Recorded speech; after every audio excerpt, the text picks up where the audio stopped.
बंदर और जादुई छींक।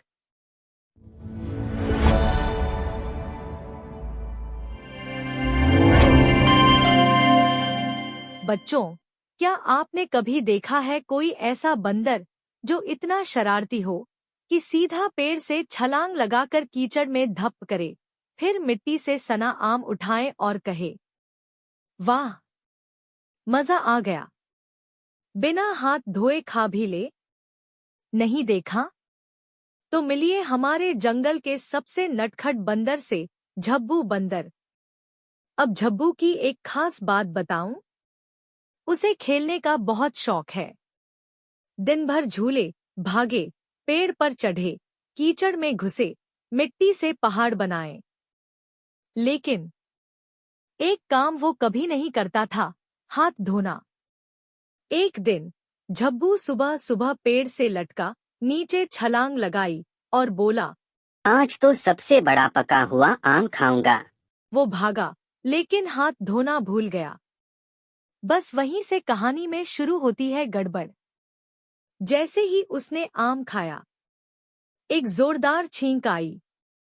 और अब देखो बच्चों, पहली छींक के साथ उसकी पूंछ हो गई नीली चमकदार। दूसरी छींक में आवाज आई, म्याऊं म्याऊं। तीसरी छींक में झब्बू उल्टा चलने लगा। उल्टा? अब तो पूरा जंगल हंस हंस के लोटपोट। हाथी चिंटू बोला, झब्बू, अब तू बंदर है या जादूगर? तोता मीठू हंसते हुए बोला।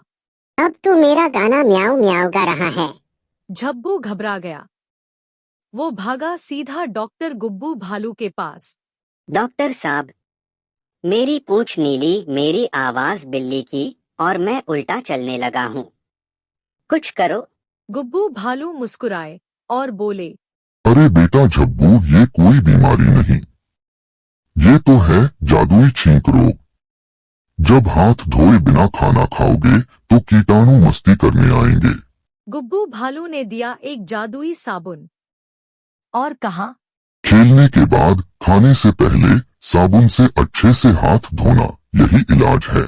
झब्बू ने जैसे ही नल पर जाकर खूब झाग बनाकर हाथ धोए, एकदम से जादू हुआ। नीली पूंछ फिर से भूरी हो गई, म्याऊं बंद हो गई और चलना सीधा हो गया। अब झब्बू बंदर क्या करता है पता है? हर बच्चे को खेल खेल में सिखाता है कैसे हाथ धोना है, क्यों धोना है, और गाता है उसका मशहूर गाना, बबल बबल झाग लगाओ, हाथों से कीटाणु भगाओ, साफ रहेगी तबीयत प्यारी। झब्बू बोले, ये है हमारी जिम्मेदारी। और तब से पूरे जंगल में कोई भी खाना खाने से पहले हाथ धोना नहीं भूलता।